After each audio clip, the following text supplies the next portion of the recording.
सज्जन श्रोते, वाचक, चिंतक, पाठक तुम्हाला सर्वांना आदरयुक्त प्रणाम करून चिंतन पुस्तक चिंतन किरण 11 याचं नाव आहे अनुतापे तुझे राहिले चिंतन सुरू करीत आहे. साधू संत कैवल्याचे अलंकार आहेत, शोभा आहेत हे आपण पाहिले. त्या कैवल्याचा बोध सर्वसामान्यांना देण्यासाठीच त्यांचा जन्म असतो आणि तो बोध शांत पण दक्षतेने ग्रहण करणे आपले कर्तव्य असते. असे साधू संत आदी कारणाला इतके काही प्रिय असतात की त्यांचे अप्रिय कधी काही घडूच शकत नाही. आपणाला वाटते की सज्जनांना नेहमी त्रासाला तोंड द्यावे लागते, पण आपण द्वैतात नांदत असल्याने आपणाला जसे वाटते. सुखदुःख म्हणजे मनाच्या सावल्या आहेत, कधी आकर्षक लुभविणाऱ्या भुलविणाऱ्या तर कधी भीतीदायक पीडादायक त्रस्त करणाऱ्या. मात्र मन हे केवळ साधन आहे, साध्य नव्हे अशी धुरस मत साधू संतांना असल्याने मनाच्या सावल्या त्यांना ना भुलवितात आणि नाही भिववितातही. अशा वेळी बाह्य किंवा सकृत दर्शनी अप्रियही संतांना प्रियच वाटते, त्यातही ते चिर आनंद घेऊ शकतात. वास्तवात स्थितप्रज्ञ असतात. वास्तवात ते स्थितप्रज्ञ असतात. प्र म्हणजे पुढील, ज्ञ म्हणजे जाणणे आणि स्थित म्हणजे राहणे. सदा सर्व काळ संतांची बुद्धी भविष्यवेधी असते. तरी आपले सर्वांचे भविष्य त्यांना आजच माहिती असते. आपले भविष्य याचा अर्थ संपूर्ण जीवदशा व जीवांची जन्म मृत्यू चक्रातील फिरणी आणि क्रियमान प्रारब्ध संचित त्याचा त्यांना नीट साक्षात्कार झालेला असतो. जरा कठीण आहे, पण शांततेत आणि दक्षतेत अवलोकन करा. नीट वाचा आणि अर्थातच वाचता वाचता श्रवणही करा. किंवा आपण श्रवण करत आहात तर श्रवण करता करताच आतल्यात मनामध्ये वाचनही करा असे म्हणण्यास हरकत नाही. रिक्त मनाने तुलना आणि जुळणा किंवा जुळणी नको. रिक्त मनाने ऐका, तुलना आणि जुळणा किंवा जुळणी नको. केवळ पहा, वाचा आणि ऐका किंवा अर्थात ऐका आणि मनातल्या मनात वाचा. निश्चितच समजेल सारे. क्रियमान म्हणजे वर्तमानात आज अगदी याच क्षणी आता जे केले जाते ते. असे क्रियमान पूर्ण आयुष्यभर समजा 100 वर्ष एखाद्याने उत्तम केले तर काय होईल. क्रियमान म्हणजे या क्षणी जी कृती चालू आहे, या कृतीत मग्नता साधली आहे अशी कृती किंवा कर्म. असे कर्म उत्तम असायलाच हवे. उत्तम कर्म म्हणजे तरी काय. उत्तम कर्म म्हणजे कोणतेही कर्म जे अंतःप्रेरणेने संवेदनशीलतेने आणि अत्यंत तातडीने औचित जन्मास येते ते त्याला उत्तम कर्म म्हणतात. असे कर्म अचानक उद्भवल्यामुळे किंवा वर आल्यामुळे ते उत्तमच असते. असे कर्म वर येते म्हणजे कोठून येते पहा, नीट पहा. तुम्ही अत्यंत शांत अविचल आहात. बुद्धी विचाराला प्रसवत नाही आहे. विचार म्हणजे एखादी घटना किंवा प्रसंग, त्याची नोंद आणि मेंदूने त्याला दिलेला प्रतिसाद. हे आपण पूर्वीच पाहिले आहे. असा प्रतिसाद प्रतिमा रूपे मेंदूत घर करून राहतो. तो पुन्हा पुन्हा धडका मारून प्रसंग विशेषी स्मृती रूपाने जन्मास येतो. त्यामधून कृती जन्मास येते. अशी कृती नव्याने जन्माला आली तरी ती जुनीच असते, कारण ती विचारावर आधारित कृती असते. विचार कधीच स्वतंत्र मुक्त नसतो, म्हणून तज्जन्य कृती नव्याने जन्मली तरी जुनीच असते. ते तर केवळ घाण्याच्या बैलासारखे फिरणे म्हणजे बुद्धी कार्यरत असेल तेव्हा जन्मलेली कृती बुद्धिजन्य या अर्थी जुनीच, शिळीच किंवा परंपरा वा चाकोरीग्रस्तच असते. अशी कृती किंवा कर्म उत्तम असूच शकत नाही, कारण ते अंतरंगातून वर आलेले कर्म नसते, तर बुद्धीने बाहेर फेकलेले कर्म असते. वैचारिक कर्म म्हणजे मेंदूच्या पेशीत स्मृतीरूपे आणि प्रतिमांच्या द्वारे साठलेले पूर्वीचे कर्म पुन्हा बाहेर फेकले जाणे. ते उत्तम नसतेच, कारण ते उद्भूत किंवा सहजासहजी अनायसे आलेले सहज जन्मलेले कर्म नसते. मग वर येणारे कर्म वर येते तरी कुठून. ते मुळातून वर येते. ते मूलभूत कर्म असते. मुळातून जन्मलेले कर्म म्हणजे आदी कारणातून जन्मलेले कर्म. सूर्यातून किरण रूपे बाहेर पडलेल्या तेजाप्रमाणे ते लखलखीत नवे कोरे कर्म असते. ते मनाच्या, बुद्धीच्या, मेंदूच्या निस्तब्धतेतून, शांत दक्षतेतून वर येते. मात्र त्याचे वर येण्याचे ठिकाण हृदय असते. हृदय म्हणजे ज्याला शास्त्र हृदय म्हणते ते नव्हे, तर अशी एक कोरी अस्पर्श अक्षत पोकळी जागा की जी नेहमी परिपूर्ण शांतच असते. एखाद्या अविचल सरोवरासारखी. शक्यता आहे की तो मेंदूचा आपण कधीही न वापरत असलेला परंतु फार मोठा तेजपुंज पेशी समूह असेल. आपल्याला माहित आहेच की मानव आपला मेंदू दीड अर्थात उजव्या मेंदू अबते आहे. मानव आपल्याला माहित आहेच की मानव आपला मेंदू 1.5-2% वापरत नाही. तो न वापरला गेलेला भाग जेव्हा अचानक वापरात येतो तेव्हा त्यातून जन्माला येणारी कृती सरोवरातून वर येणाऱ्या बुडबुड्यांप्रमाणे जलपुष्पांप्रमाणे आकर्षकरित्या जन्माला येते. ते बुडबुडे शांतता सरोवरातील मंजूळ निनाद असतात. ते शांततेचे गायन असते. पहाट वाऱ्यात उमटलेले ते अंतरीचे गीत असते. मात्र त्यासाठी सहज परिपूर्ण शांत रिक्त न मनता अमनस्कता लागते.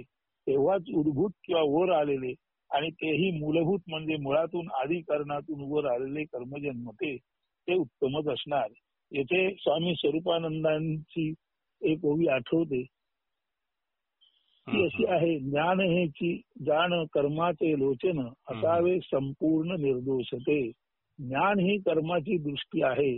त्या कारणाने ज्ञानाचे डोळे ज्ञान हे कर्माचे डोळे आहेत किंवा दृष्टी आहे. म्हणून ज्ञान जर संपूर्ण शुद्ध असेल तर कर्म सुद्धा संपूर्ण शुद्ध असते. म्हणून ज्ञान हेची जाण कर्माचे लोचन.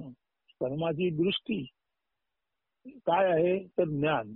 म्हणून असावे संपूर्ण निर्दोषते. म्हणून ज्ञान निर्दोष असेल तर कर्म निर्दोष होणारच.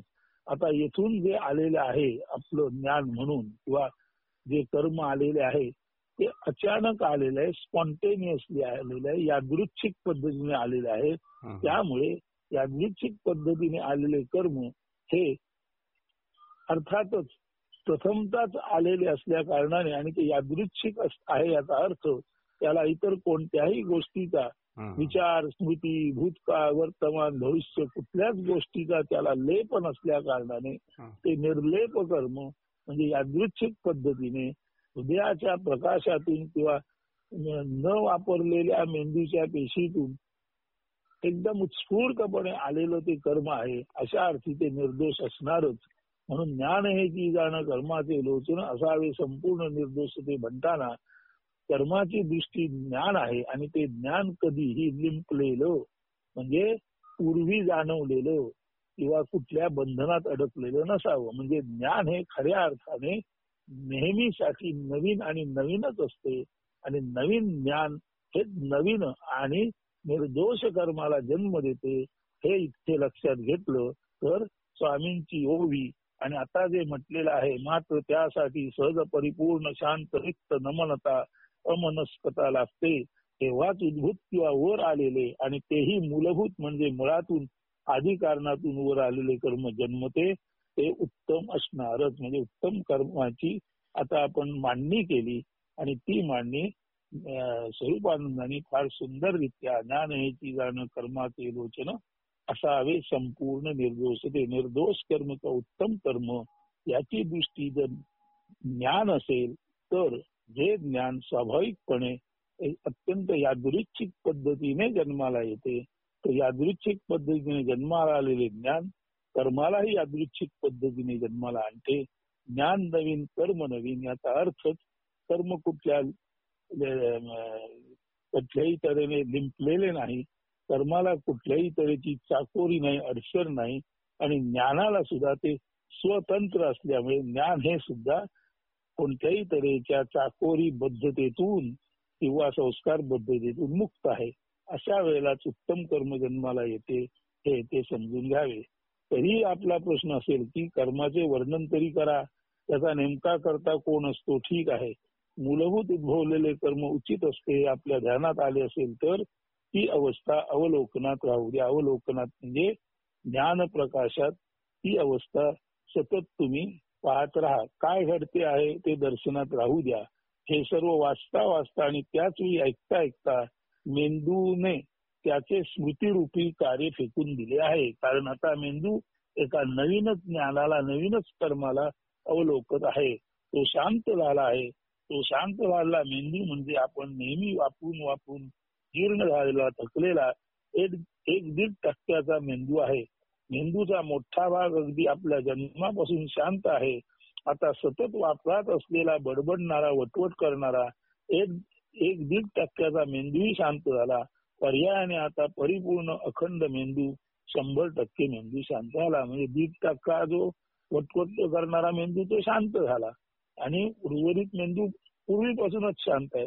म्हणजे आता 100% मेंदू शांत झाला आहे. अर्थात काय घडत आहे ते अविचलतेने तो पाहती आहे. मात्र हे आपलं अखंड शांत होणं हे मेंदू आपलं कार्य आपणच अविचलतेने पाहत आहे. आता अखंड मेंदू शांत परिपूर्ण झाला आहे, अविचल, तरीही तो दक्ष आहे, कारण आता तो शांततेने पाहत आहे. याचा अर्थच तो अविचल दक्ष आहे. ही अखंड सर्वच्या सर्व मेंदूची परिपूर्ण शांतता आणि दक्षता हीच मुळात एक की जी आजपर्यंत आपण नीट पाहू शकलो नाही. ही अखंड सर्वच्या सर्व मेंदूची परिपूर्ण शांतता आणि दक्षता हीच एक मूळ कृती आहे जी आजपर्यंत आपण नीट पाहू शकलो नाही. परिपूर्ण कृती आहे ही. असा अखंड मेंदू अखंड असल्याने माझा तुझा त्याचा नसतो, तर तो वैश्विक मेंदू असतो. त्याची हालचाल वैश्विक असते. या हालचालीला वैश्विक कृती म्हणतात. ती कृती विश्वाच्या मुळाची आदी कारणाची असते. ती उत्तमच असणार. ती मर्यादिताची मर्यादित कृती नसल्याने चुकीची असूच शकत नाही. ती द्वैतात्मक कृती नसते. ती अद्वैताची सळसळ असते. ती सर्व जगाला करुणारूपी अमृतस्राव पाझरत असते. ईशावास्योपनिषदात म्हटले आहे की सारे विश्व ईश्वरी कृपेने झाकले आहे, पांघरले आहे. त्याचा हाच अर्थ आहे. म्हणून पुन्हा एकदा ज्ञान हेची जाण कर्माचे लोचन असावे संपूर्ण निर्दोषते या ओवीचा साधक बाधक विचार श्रोत्यांनी आपल्याशी जरूर करावा. अशा अवस्थेत जे कर्म घडते ते कर्म आदी कर्म असल्याने उचितच असते. त्याचा करता आदी कारणच असतो. अशा अवस्थेत सदा सर्वदा असणारा दिसण्यात व्यक्ती परंतु व्यक्तिभावाच्या पलीकडे असतो. तोच स्थितप्रज्ञ असतो. त्याच्याद्वारे घडणारे कर्म त्याचे नव्हे तर आदी कारणाचेच असते. ते तसे सदा सर्वदा वर्तमानात आत्ताच चालू असते. अगदी श्वासाप्रमाणे सहजासहजी अशा वेळी जे काही घडते जन्मते ते नेहमीच उत्तम सृजनशील असते. असे चालू असलेले क्रियाशील असलेलेच क्रियमान होय. ते तसे आयुष्यभर सहज भावात असेल तर काय होईल पहा, नीट पहा. क्रियमान परिपूर्ण शुद्ध आहे. अद्वैताचा सारा व्यवहार चालू आहे तर पुढे काय घडेल. आज जे सतत चालू आहे ते क्रियमान, त्याची एकत्रित बेरीज म्हणजे संचित. ते किंवा त्यातील काही भाग घेऊन पुनर्जन्माविषयी पुढील लेखात पाहू. ते किंवा त्यातील काही भाग घेऊन पुनर्जन्म म्हणजेच नव्या जन्मातले प्राक्तन किंवा जन्मजात बरोबर आणलेले कर्म. फार सोपे आहे. मी आज जो आहे तो कालच्या साठवणीतलाच आज वापरत असलेला भाग आहे. संचितावरच प्राक्तन व क्रियमान अवलंबून असते. पण संचित हे सुद्धा मुळातील कधी ना कधी एखाद्या क्षणी केलेले कर्मच असते. ते कर्मच जर मूलभूत आदी कारणाचे उत्तम असेल तर, म्हणजे वेगळ्या भाषेत क्रियमान उत्तमच उत्तम तरच संचित व प्रारब्ध उत्तम असणार. मात्र उत्तम क्रियमान म्हणजे कर्ता तसेच भोगता रहित कर्म. याचा कर्ता वा भोगता व्यक्ती नसते तर आदी कारण असते. शांत दक्षता कैवल्यच या साऱ्यांचा कर्ता भोगता असतो. संचित प्रारब्ध क्रियमान हा गोंधळ नीट समजून घ्या, नाहीतर अडचण होईल. बँकेत खातेदाराच्या नावावरची असलेली रक्कम म्हणजे संचित. त्यातील काही भाग वापरायची संधी मिळणे म्हणजे प्रारब्ध. आणि त्या प्रारब्धाच्या आधारे मी जो नवा आणि अधिक पैसा कमवतो हे क्रियमान. हेच गणित जन्माला लावा. अनेक जन्मांचा कर्माचा साठा म्हणजे संचित. या जन्मात बरोबर आणलेल्या त्या संचित कर्माचा भाग किंवा हिस्सा म्हणजे प्राक्तन किंवा प्रारब्ध. आणि त्यात चालू जन्मात पडलेली कर्माची भर म्हणजे क्रियमान.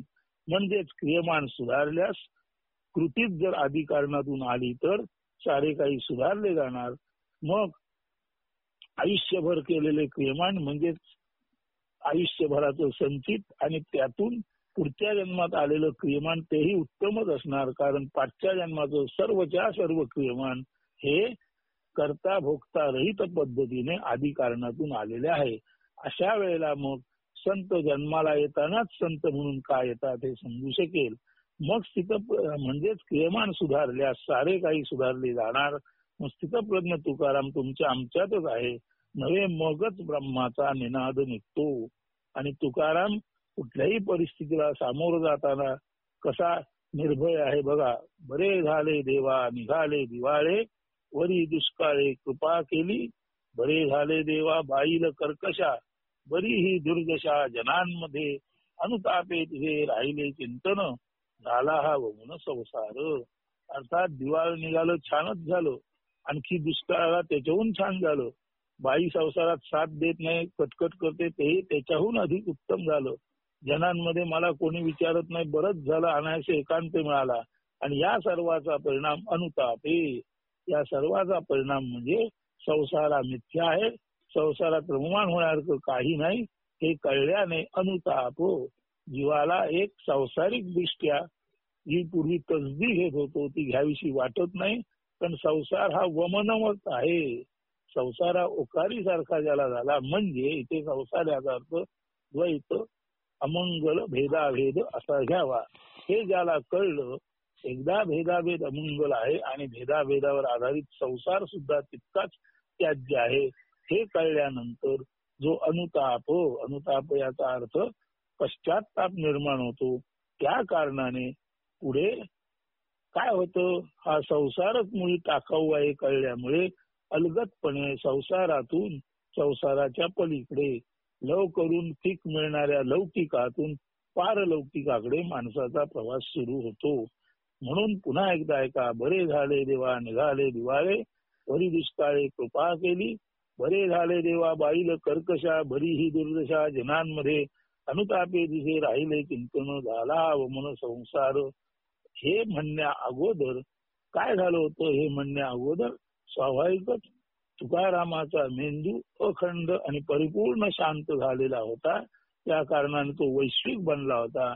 आणि जो वैश्विक बनला तो गल्लिक बोळीक सांसारिक नसतो, तो अर्थातच पारलौकिक असतो. हीच ती स्थितप्रज्ञता, हाच तो ब्रह्मभाव मात्र सारे नीट साक्षीत्वात पाहता आले पाहिजे. पुढचं सुरू करायचं. हो करा. चिंतन पुष्प चिंतन किरण क्रमांक 12. जीव पुनर्जन्म मनोद्रव्य व्यापार. जीव पुनर्जन्म मनोद्रव्य व्यापार. मागील लेखात क्रियमान प्रारब्ध संचित कर्म याबाबत विचार केला गेला. मात्र समस्या अशी आहे की ही कर्मे मान्य केली तर पुनर्जन्म मानावा लागतो. बरे ती कल्पना मान्य न करावी तर कर्माच्या उचित अनुचिततेला नेमका अर्थ काय असा प्रश्न उभा राहतो. याचा नीट विस्ताराने विचार करूया. क्रियमाणावरच प्रारब्ध संचित यांची निर्मिती असल्याने वर्तमानातले आजचे या क्षणाचे कर्म नैतिकदृष्ट्या परिपूर्ण शुद्ध असावे. अन्यथा प्रारब्ध संचित बिघडून पर्यायाने जीवाला अधोगती वाईट अवस्था प्राप्त होते असे आपण म्हटले आहे. म्हणजेच वाईट गती अवदशा प्राप्त होते म्हणताना आपण पुनर्जन्म सुचवला. सारांश पुढील उत्तम जन्मासाठी आज या क्षणी चांगले कर्म विशुद्ध नैतिकदृष्ट्या परिपूर्ण कर्म असावे असे त्यात गृहीत असल्यासारखे वाटते. पण येथे तर्कदोष आहे. नीट पहा. वर्तमान उत्तम असेल तर भविष्य उत्तम असते. तसेच वर्तमान उत्तम असेल तर उलटून गेलेला पार पडलेला वर्तमान म्हणजे भूतकाळ उत्तम असणारच. सारांश वर्तमान भूत भविष्य म्हणजे वेगळ्या शब्दात मागे गेलेला वर्तमान, चालू वर्तमान आणि यावयाचा वर्तमान अशीच मांडणी झाली. ही मांडणी मान्य केली तर पुनर्जन्म असायलाच पाहिजे किंवा पुनर्जन्म असतोच असे खात्रीशीर म्हणण्याला वाव नाही. असतो केवळ वर्तमान. शांत दक्षतेने पहा. आजचा मी हा कालमधून म्हणजे भूतकाळातून उदयास आलेला असतो. तसेच उद्याचा म्हणजे भविष्यातला मी आज म्हणजे आत्तामधून वर्तमानातून उदयास आलेला असतो. म्हणजे जीवाचे 100 वर्ष आयुष्य गृहीत धरले तरी त्याच्या पहिल्या दिवसापासून त्याचे चालू त्या वर्तमानातले कर्म म्हणजेच क्रियमान उत्तम असेल तर स्वाभाविकच त्याचा भविष्यकाळी उज्ज्वल असायलाच हवा. म्हणजेच वेगळ्या शब्दात क्रियमान उत्तम तर काल आज उद्या उत्तमच. अशा वेळी क्रियमान प्रारब्ध संचित म्हणजे केवळ एकमेव उत्तम अवस्थाच सुचवितात. यालाच म्हणायचे तिन्ही अवस्था एकाच म्हणजे केवळ उत्तम या शब्दाने वर्णिता येतात. तेव्हा त्यासाठी 3 शब्दांची गरजच नाही. तेव्हा फक्त क्रियमानच महत्वाचे ठरते. प्रारब्ध संचिताचा लोप होतो. ज्याचा आरंभ उत्तम त्याचा मध्य व अंत उत्तमच असणार. वेगळ्या दिशेने पाहता आरंभ म्हणजे क्रियमान, आरंभ म्हणजे मध्य, आरंभ म्हणजे वेगळ्या दिशेने पाहता आरंभ म्हणजे क्रियमान, मध्य म्हणजे प्रारब्ध, वांत म्हणजे संचित, केवळ उत्तम क्रियमान प्रारब्ध व संचिताचा म्हणजेच मध्यवंताचा शेवट घडवून आणते. म्हणजे उत्तम क्रियमान असेल आणि ते तसेच्या तसं असेल तर मध्य व अंत म्हणजे प्रारब्ध व संचित या दोन्ही गोष्टी जातात. आणि अशा तऱ्हेने उत्तम क्रियमान हेच फक्त शिल्लक उरते. नीट ध्यान द्या ही तुलना योग्य नाही. आरंभ म्हणजे सुरुवात किंवा वेगळ्या भाषेत चालू केलेले वा झालेले म्हणजे ते वर्तमानातले क्रियमानच होय. मध्य म्हणजे प्रारब्ध कसे ते समजून घेऊया. जर 40व्या वर्षी जीवाला कर्मविचाराबद्दल किंवा मुक्तीबद्दल जागृती वा ज्ञानप्राप्ती झाली तर त्याला आपण काय सांगणार? या जन्मात तुला प्राप्त झालेले म्हणजे प्रारब्ध असेच ना. आता यापैकी या जन्मात हे शब्द मागील जन्म सुचवतात. तसेच 40 वर्षाच्या मागील कर्म म्हणजे होऊन गेलेले क्रियमानी सुचवतात ना. म्हणजे 39व्या वर्षापर्यंत किंवा मागील काळातील कर्म हे एका वेगळ्या अर्थाने पूर्वी घडलेले की जो काळ पुन्हा येऊ शकत नाही किंवा गत जन्मातील कर्माप्रमाणे झाले. 40व्या वर्षापर्यंतची किंवा त्यामागची कर्माची बेरीज म्हणजे 40व्या वर्षी हाती पडलेली कर्माची एकूण बेरीज किंवा प्रारब्धच होय. प्रत्यक्ष 40व्या वर्षी असलेले चालू कर्म म्हणजे अशा अर्थाने क्रियमान होय. आता 100व्या वर्षी तो जीव मृत्यू पडल्या क्षणी काय होते ते पहा. मागील सारे कर्म अधिक मरतानाच्या क्षणापर्यंत कर्म याची बेरीज संचित रूपाने दर्शवली जाते.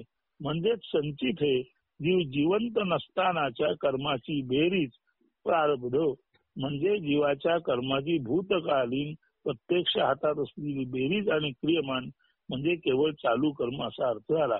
आता हे नीट पहा.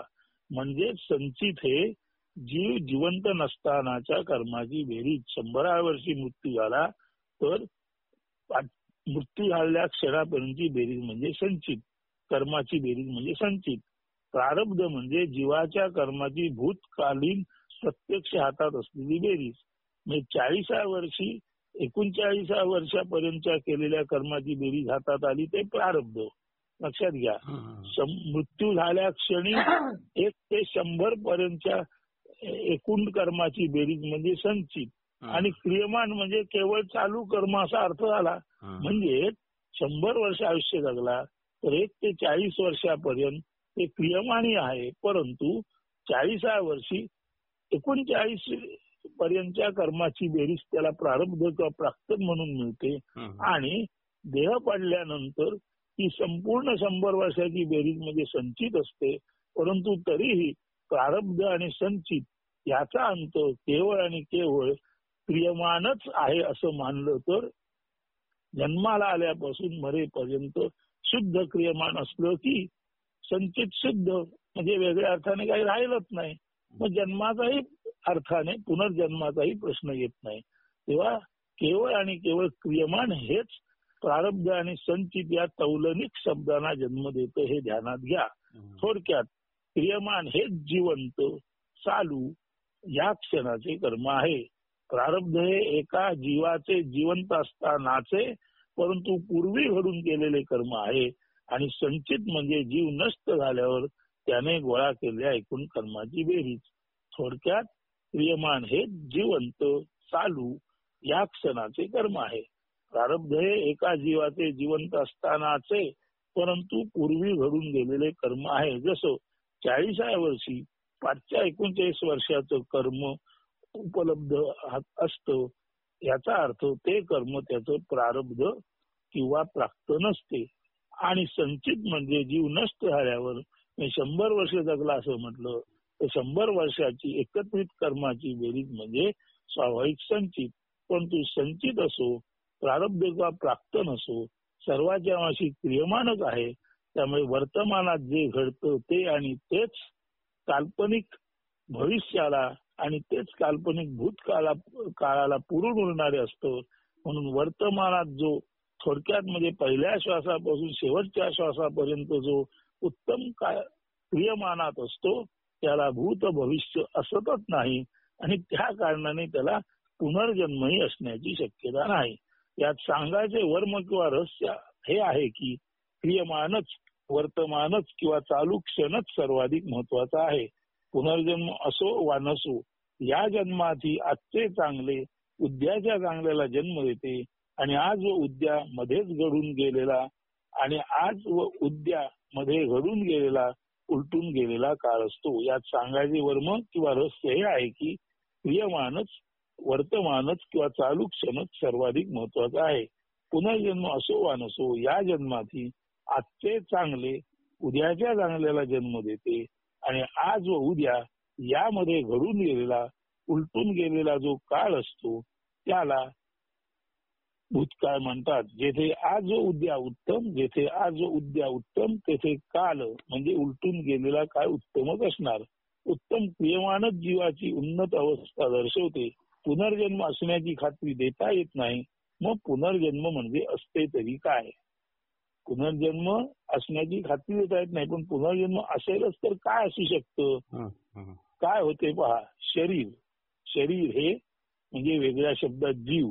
शरीर हे पृथ्वी, आप, वायू, तेज, आकाश या तत्वांनी बनले आहे. शरीर, त्वचा, इंद्रियांसाठी पृथ्वी किंवा वेगळ्या शब्दात भूमी महत्वाची आहे, गरजेची आहे. मग पुनर्जन्म असेल तर काय असेल हे आता पाहतोय. नीट पहा जरा, काय होते पहा. शरीर हे, शरीर किंवा वेगळ्या शब्दात जीव हे पृथ्वी, आप, वायू, तेज, आकाश या तत्वांनी बनले आहेत. शरीर, त्वचा, इंद्रियांसाठी पृथ्वी किंवा वेगळ्या शब्दात भूमी म्हणजे आधार, बेस गरजेचा आहे. रक्त किंवा विविध रसायने आप म्हणजे जलतत्वाची आहेत. म्हणून शरीर, त्वचा, इंद्रियांसाठी पृथ्वी म्हणजे भूमी आवश्यक आहे.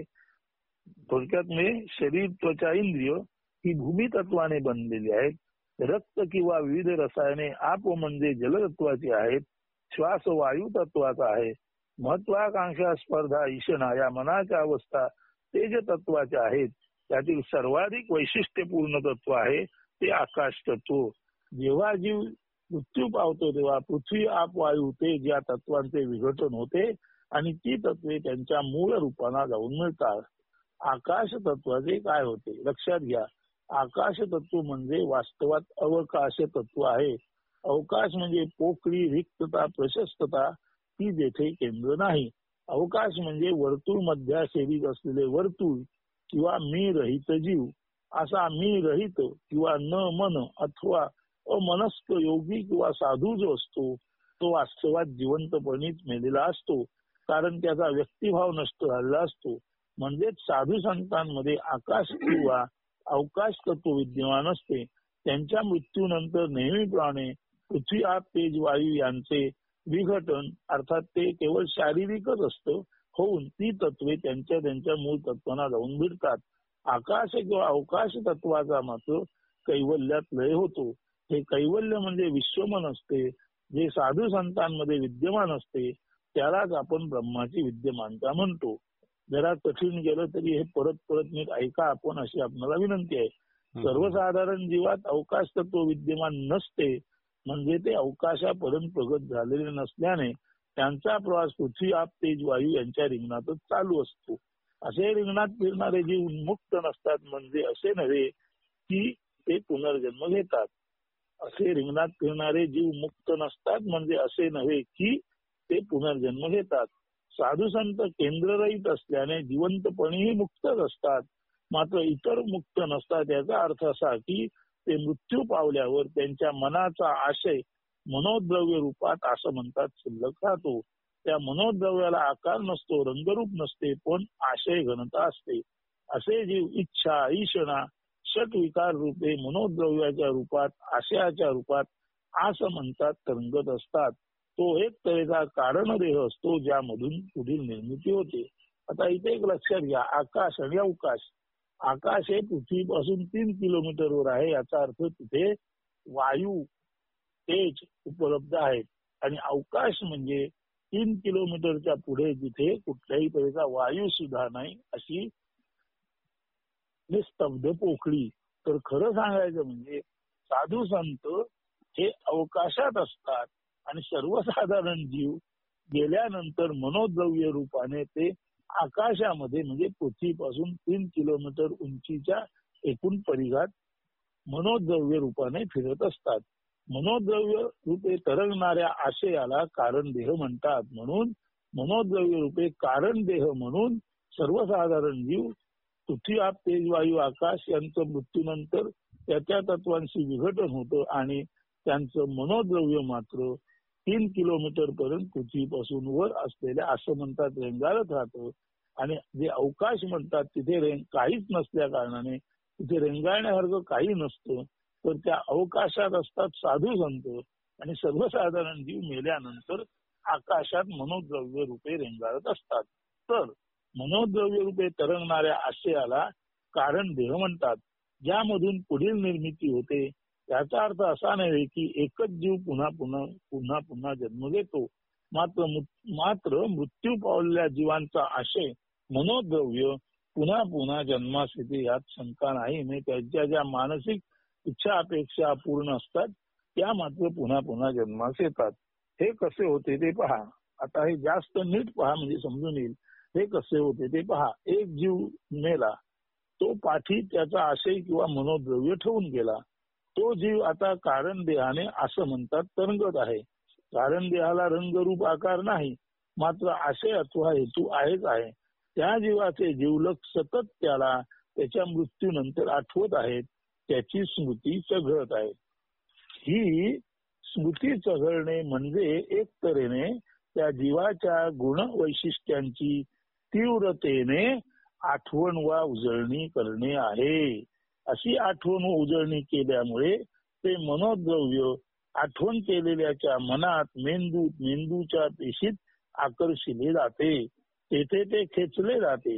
नंतर जेव्हा केव्हा त्याला तीव्रतेने आठवणाऱ्याच्या द्वारे किंवा त्याच्याच मुलांद्वारे अशी मुले सुद्धा त्या मनोद्रव्याला सतत आठवत असतात व आपणाकडे आकर्षून घेत असतात. तर नंतर जेव्हा केव्हा त्याला तीव्रतेने आठवणाऱ्याच्या द्वारे किंवा त्यांच्या मुलांद्वारे जीव निर्मिती निसर्गक्रमाने होते तेव्हा ते कारण देहातले मेंदूत आकर्षिलेले मनोद्रव्य तेव्हा ते मृत्यू पावलेल्या नातेवाईकांचे परंतु कारण देहाने असं म्हणतात रेंगाळत असलेले मनोद्रव्य या नव्या जीवात संक्रमित होते. वंशशास्त्राच्या नियमानुसार नवीन जीव वाडवडिलांचे रंगरूप होऊन जन्मतो. मात्र गुण वा मनोद्रव्य मात्र त्याचे घेतो.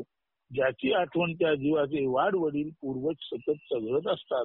अशा मनोद्रव्याला सतत आकर्षून घेत असतात. आता हे कसं आहे बघा. हे एक साधं असं आहे की एखादं तळ असतं आणि त्या तळ्यात कमळं फुललेली आहेत आणि कमळाच्या पानाने ते तळ झाकलेलं आहे. जेव्हा एखाद्याला ते कमळ काढायचं असतं तेव्हा तो होडीत किंवा तराप्यावर बसतो आणि लांब काठी घेतो आणि ते लांबचं कमळ खेचायचा प्रयत्न करतो. तसंच आहे सर्वसाधारण जीव गेल्यानंतर तो सर्वसाधारण असल्यामुळे पृथ्वी, आप, तेज, वायू, आकाश यातील पृथ्वी, आप, तेज, वायू यांचं विघटन होतं. परंतु त्याच्यातील आकाश याचा अर्थ मनोद्रव्य कारण देहरूपी असलेला मनाचा आशय तो मात्र पृथ्वीपासून 3 किलोमीटर वरती इच्छा आणि इच्छेच्या रूपाने वासना रूपाने नांदत असतो. आता हा जो वासना रूपाने नांदणारा त्याचा भाग आहे तो त्याच्या पाठी राहिलेले नातेवाईक त्याची जेव्हा आठवण काढतात तेव्हा तसा खेचला जातो. जसं एखाद्याने लांब वरचं कमळ तलावात असलेलं कमळ आपल्याकडे खेचून घ्यावं तर अशा तऱ्हेने तो जो पृथ्वीच्या वरती परंतु 3 किलोमीटर परिसरामध्ये तो त्याचा मनोद्रव्याचा आशय असतो तो वरचेवर खाली खेचण्याचा प्रयत्न केला जातो. आणि जेव्हा कधी असा आशय खेचता जेव्हा कधी अशी संधी येते की तो आशय एखाद्या दिवस गेलेल्या जवळच्या नातेवाईकाने किंवा एखाद्या बाईने तो आशय आठवला की अनायसे तो आशय तिच्या गर्भामध्ये प्रवेश करायला त्याला संधी निर्माण होते. आणि अशा तऱ्हेने हे गेलेले जीव परत जन्माला येऊ शकतात. अर्थात हा एक तर्क आहे, त्याला शास्त्रीय आधार नाही, पण असं हे समजून घेण्याचा भाग आहे. आणि होतं काय की सर्वसाधारणपणे तो मनोद्रव्य जरी वेगळं असलं तरी ते मनोद्रव्य एखाद्या बाईला वाटतं अरे आपले आजोबा आहेत, अमुक आहेत, तमुक आहेत, तमुक आहेत. तर तिच्या मनामध्ये जे द्रव्य आकर्षिलं जातं, ज्याची तीव्रतेने आठवण येते, ते मनोद्रव्य घेऊन पुढील बाळ येतं.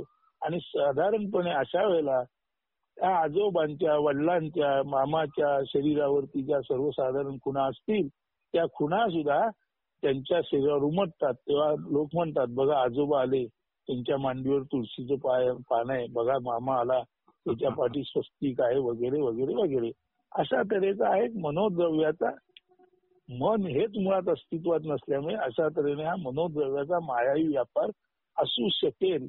मात्र यामध्ये शास्त्रीय तथ्य आहे किंवा नाही, किंवा त्या दिशेने कोणी अजून काही प्रयत्न सुरू केले किंवा नाही, त्याची काही माहिती नसल्यामुळे वाचकांनी फक्त हे ऐकून ठेवावं. आणि कदाचित असं घडत असेल म्हणून वंशशास्त्राच्या नियमानुसार नवीन जीव वाडवडिलांचे रंगरूप होऊन जन्मतो, मात्र गुण वा मनोद्रव्य मात्र त्याचे घेतो. नवीन जीव वाडवडिलांचे रंगरूप होऊन जन्मतो याचा अर्थ बाह्य खुणा घेऊन जन्मतो, मात्र गुण व मनोद्रव्य मात्र त्या बाईने, भले तिच्या हृदयात आजोबांना स्थान असेल, मामाला स्थान असेल, जे कुणाचं असेल ते त्या आजोबाचं, गेलेल्या आजोबाचं, मामाचं किंवा जो कोण असेल त्याचे गुण व मनोद्रव्य मात्र शरीराच्या खुणा मात्र प्रत्यक्ष आजोबा असताना, मामा असताना ज्या होत्या त्या नवीन मुलाच्या अंगावर उमटतात. आणि त्या खुणावरून आपल्याकडे अशी म्हणायची पद्धत आहे, आजोबा जन्माला आले, मामा जन्माला आले, वगैरे वगैरे. अशा मनोद्रव्याला सतत आकर्षणाचं काम स्वाभाविकच पाठी राहिलेली माणसं स्मृतीद्वारे करीत असतात. याच पद्धतीने मनोद्रव्याची परंपरागत हालचाल चालू राहते. ज्या मनोद्रव्याला आठविले, आकर्षिले गेले ते मनोद्रव्य आता कारण देह टाकून नव्याने सूक्ष्म देह स्वीकारून तिथून पुढे स्थूल देहात जीवदशेला येते. जेव्हा ते जन्म मृत्यू चक्र चालूच राहते. आपण म्हणतो अगदी आजोबा हुबेहूब नातवाच्या जन्मास आले. हे मनोद्रव्याचे येणे जाणे असते, शरीराचे रंगरूपाचे नसते. शरीर वंशशास्त्राच्या नियमानुसार, गुणसूत्रानुसार शरीर साधर्म्य आढळले तरी त्याचा अर्थ असा नव्हे की तोच जीव पुन्हा जन्मास आला. मुक्त साधू संतांच्या निर्वाणानंतर ते कैवल्यात जाऊन मिळतात. त्यांना कधीच पुन्हा जन्म मिळत नाही का? मिळाल्यास का व कसा याचा विचार पुढील लेखात करू. तुर्तास एकच लक्षात घ्या की उत्तम प्रेमान उत्तम गती देते. केंद्ररहित अवस्था म्हणजेच नमन वा अमन अवस्था मुक्ती देते. तेव्हा नमन अवस्थेत असलेले साधू संत मुक्त होतात. तुम्ही आम्ही पृथ्वी आप तेज वायू आकाशाचं विघटन मेल्यानंतर झालेले परंतु मनोद्रव्य रूपी कारण देह म्हणून उरलेले असतो. ज्यांना वरचेवर नातेवाईक आठवत असतात गेलेल्या लोकांना, तेव्हा असं येण्यास असं जे उत्सुक मनोद्रव्य असतं पुनर्जन्म घेण्यास, ते पुनर्जन्म घेण्यास उत्सुक असलेलं मनोद्रव्य पाठी उरलेल्या नातेवाईकांच्या आठवणीतून, स्मृतीतून खाली घेतलं जातं. आणि यथावकाश संधी मिळतात ते एखाद्या जवळच्या गर्भवती मुलगी म्हणा, बाई म्हणा, आपल्याच नातलगाच्या पोटी ते जन्म घेतं.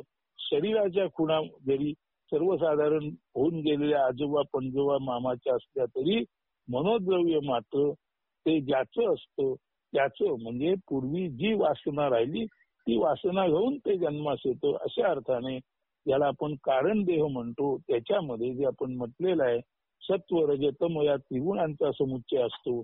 तर गेलेला सात्विक असेल तर तो सात्विक, तामस असेल तर तामस, आणि राजस असेल तर राजस, किंवा सत्व रज तम याचं ब्लेंडिंग मिश्रण असलेला असा जर ते मनोद्रव्य असेल तर त्या तऱ्हेचा असा तो जीव जन्माला येतो.